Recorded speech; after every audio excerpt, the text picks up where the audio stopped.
भगवान राम ने कभी मांस खाया था? नहीं। भगवान जोगेश्वर श्री किरण जी महाराज मांस खाते थे? नहीं। अरे बच्चे भी बोल रहे नहीं हैं? मालूम है? राम को देखा है? रामायण पढ़ा है? लेकिन देखो इसके माने बच्चे जान रहे हैं भाई भगवान क्यों मछली खाएंगे, मांस खाएंगे। रामायण गीता वेद भागवत शास्त्र पुराण में कहीं मांस खाना लिखा है? नहीं। फिर भी हिंदू लोग खाने लगे तो आदमी के पाप का घड़ा, बुराई तो बढ़ ही जाएगी। जब आदमी का खान पान बिगड़ जाएगा, आहार बिगड़ जाएगा तो विचार अपने आप गंदा हो जाएगा। आज शराब पी करके बुद्धि पागल हो गई सबकी। शराब पी करके स्थिति इतनी खराब है कि मामा भांजी नहीं पहचान रहा, चाचा भतीजी नहीं पहचान पा रहा, बाप बेटी नहीं पहचान रहा है, भाई बहन नहीं पहचान रहा। क्या धर्म बचेगा, क्या कर्म बचेगा। हरियाणा में ऐसी ऐसी घटना हो रही, सबके हाथ में इंटरनेट, कंप्यूटर, मोबाइल है। जब आप मोबाइल पर कभी कभी घटना सुनते हो, ऐसी ऐसी घटना पढ़े लिखे लोग गलती कर रहे, जिसको सुन करके पढ़ करके शर्म के मारे सर झुक जाता कि जब हरियाणा में बाप दादे पुरखे पूर्वज अनपढ़ गवार थे, पढ़े लिखे नहीं थे, इतनी बड़ी गलती, इतनी बड़ी बुराई, इतना बुरा पाप कर्म वो भी नहीं करते थे। आज का इंटेलेक्चुअल पढ़ा लिखा समाज है। आज आपके गांव में कोई अनपढ़ गवार है? सब लोग इंटेलेक्चुअल, सब लोग ग्रेजुएट। आज आदमी का बनाया जहाज चंदा मामा तक जा रहा, कार बन गई, मोटर बन गया, सब इंजीनियर, डॉक्टर, मास्टर, टीचर, गांव गांव वकील, जज, बैरिस्टर, सब बेटा बेटी पढ़ लिख कर फिट। लेकिन करप्शन, बुराई का ग्राफ बढ़ता जा रहा। बीए में पास और लिए दिए, संस्कार बिगड़ रहा। बच्चे बच्चियों की शिक्षा तो बढ़ रही, एजुकेशन। हिंदी की जगह लोग अंग्रेजी बोलने लगे, इंजीनियर बन गए, डॉक्टर बन गए, झोपड़ी की जगह कोठी में रहने लगे। साइकिल नहीं थी, अब सब लोग कार में चल रहे। पैजामा धोती खत्म, सब लोग शॉर्ट कोट टाई कोट में हो गए। लेकिन लोगों के चाल चरित्र बिगड़ते जा रहे और ये दिन प्रतिदिन घटना बढ़ती जा रही। हमारी आने वाली पीढ़ियां, आने वाली जनरेशन, आगे जो बच्चे बच्चियां पैदा होंगी उनका चरित्र और बिगड़ जाएगा। इसके पीछे सबसे बड़ा कारण है हमारा गंदा खान पान। ये जो अशुद्ध भोजन बीमारियां भी बढ़ा रहा। इतनी बीमारियों का जोर चल पड़ा है कि इतने बड़े बड़े डॉक्टर, पीजीआई, सब कुछ। जितने बड़े डॉक्टर उतने बड़ी बीमारी। तब तक कोरोना आ गया, उसी में बताओ सब डॉक्टर फेल हो गए। कोरोना याद है कि नहीं याद? हरियाणा के सब डॉक्टर, फिर कोई मरीज को छूना नहीं चाहता था डर के मारे। दुनिया के सारे डॉक्टर अपने अपने घरों में दुबक गए, कहा बाबा हम भी मर जाएंगे। यानी ये बीमारियां इतनी बड़ी क्यों आ रही?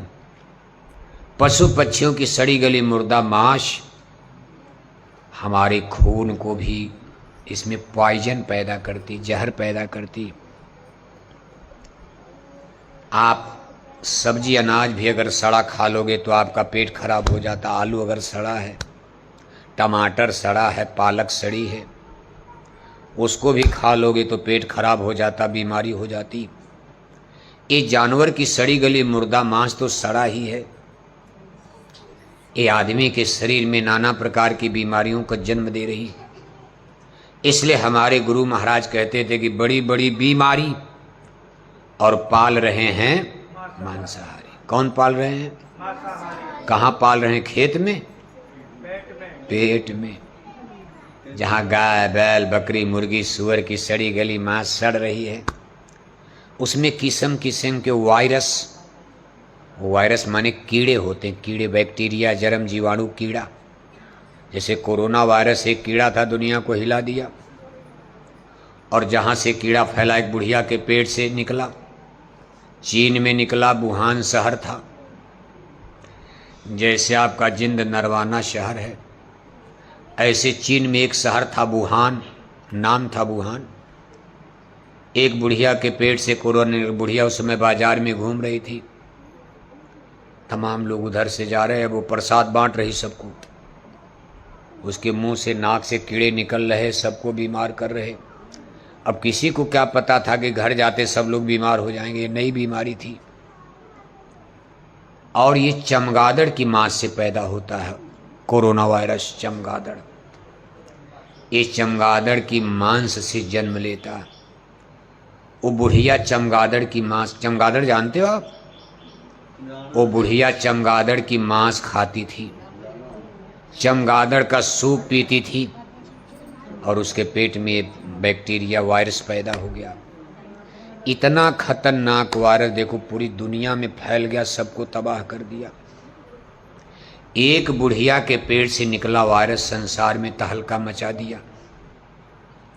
आज आदमी मान लो बकरी से कोई वायरस पैदा हो जाए, गाय की मांस से पैदा हो सकता, सूअर की मांस, सूअर तो और गंदा जानवर है, दिन भर टट्टी खाता है, हिंदू टट्टी करे, मुसलमान टट्टी करे, टीबी कैंसर का मरीज टट्टी कर दे, सूअर खा जाता।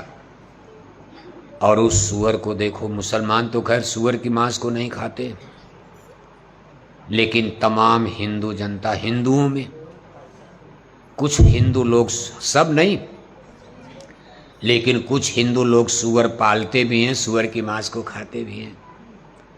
अगर सूअर से कोई वायरस पैदा हो गया तो आपका हरियाणा नहीं बचेगा, सब मारी जाओगी। चमगादड़ के वायरस ने दुनिया को हिला दिया। इतना गंदा जानवर, अगर सूअर से कोई वायरस पैदा हो गया फिर संसार में तहलका मच जाएगा, हरियाणा तबाह हो जाएगा। भजन भक्ति मोक्ष मुक्ति की बात तो छोड़ो आप, शरीर और जीवन भी आपका नष्ट हो जाएगा। परलोक बनाने की बात छोड़ो, मांस खाने वाले से परलोक बनेगा? कितनों घंटा बजाओ, तिलक टीका लगाओ, मछली अंडा खाकर भगवान मिलेगा। ये जीवन भी नहीं बचेगा, संसार नहीं बचेगा।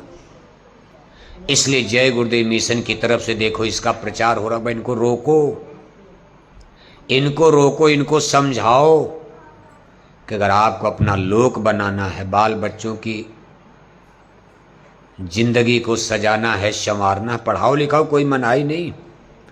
बच्चे बच्चे इंजीनियर बने, डॉक्टर, लेकिन उनका खान पान संस्कार तो सही रखो आप, नहीं तो बच्चे बच्चियाँ आपके हाथ से निकल जाएंगे, फिर आप पछताओगे, हाथ मलकर सुनेंगे नहीं फिर आपकी, इनका संस्कार बिगड़ जाएगा, फिर ये सुनेंगे नहीं। और दूसरे जो जीवन का मूल उद्देश्य है अपनी आत्मा का कल्याण, ये भी आपका अधूरा रह जाएगा, जिसके लिए प्रभु ने मानव जन्म दिया। केवल खाने पीने सोने के लिए मानव जन्म नहीं मिला। खाना पीना सोना तो जानवर पशु पक्षी सब लोग कर ही रहे, लेकिन मनुष्य को भगवान ने दो जिम्मेदारी दी, शरीर की भी रक्षा करो, खाना पीना सोना भी करो, लेकिन अपनी आत्मा के कल्याण के लिए भी कुछ कमाई करो। आप थोड़ा सुबह करो, थोड़ा शाम करो, कुछ आत्मा के लिए, क्योंकि रहना नहीं देश भी छोड़ करके आपको हरियाणा चलना। बड़े बड़े राजे चले गए, बड़े बड़े महाराजे चले गए, बड़े बड़े बादशाह चले गए, बड़े बड़े आलिम फाजिल ज्ञानी विज्ञानी चले गए, शहंशाह चले गए। एक राजा था, एक रानी, मर गए राजा, मर गए रानी, हो गई खत्म, सबकी कहानी खत्म हो गई। बड़े बड़े स्टेट राजघराने सब चले गए। एक दिन हम आप भी चले जाएंगे। कहाँ जाओगे आप तो बस इतना ही जानते हो, जब आपके घर में कोई मरता हिंदू लोगों के तो 2-4 दिन रोते गाते हो, 13 दिन में तेरही मनाते हो ब्रह्म भोज, और आप तेरही में पूरे गांव जीवार को नोटिस सूचना लिखकर भेज देते हो कि मेरे पूजनीय दादाजी का क्या हो गया, क्या हो गया, स्वर्गवास। क्या हो गया, दादी मर गई, क्या हो गया। तेरही में हरियाणा में क्या सूचना देते हो रिश्तेदारों को, गांव वालों को कि मेरे पूजनीय दादाजी का क्या हो गया, नरकवास। ना ना, क्या हो गया, स्वर्गवास। दादी मर गई, स्वर्गवास। पिताजी मर गए, स्वर्गवास। माताजी मर गई, स्वर्गवास।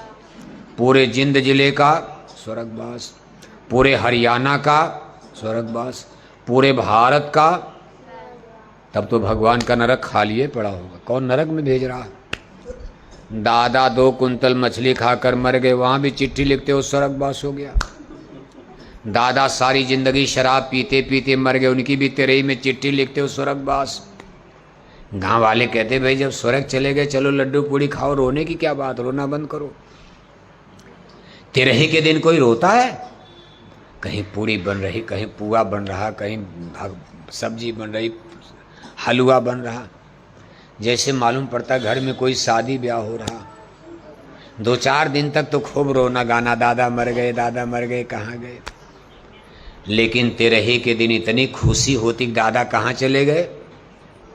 अब स्वर्ग चले गए तो कुछ खुशी में लड्डू पूड़ी तो खिलाओ गांव वालों को। अगर आपको पता चल जाए कि दादा तो नरक चले गए तो बैठ के रोगे कि लड्डू खिलाओगे। ये 1-2 लाख रुपया खर्च करके आप लड्डू पूड़ी खिलाओगे गांव वालों को। अगर सही सूचना आपको मिल जाए कि हमारे दादा स्वर्ग नहीं गए, नरक चले गए हैं, तब तो बैठ करके रोगे आप, लड्डू पूड़ी खर्चा करोगे तेरही में। देखो एक बड़ा सुंदर दृष्टांत आता, मौत के बाद हमारी आपकी चिट्ठी से क्या होता। हमारे आपके कहानी से न कोई नरक जाएगा न स्वर्ग जाएगा।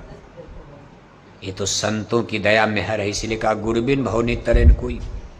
स्वर्ग और नरक का फैसला इस धरती पर मृत्यु लोक में सतगुरु करते हैं, गुरु करते हैं, संत महात्मा करते हैं। एक दृष्टांत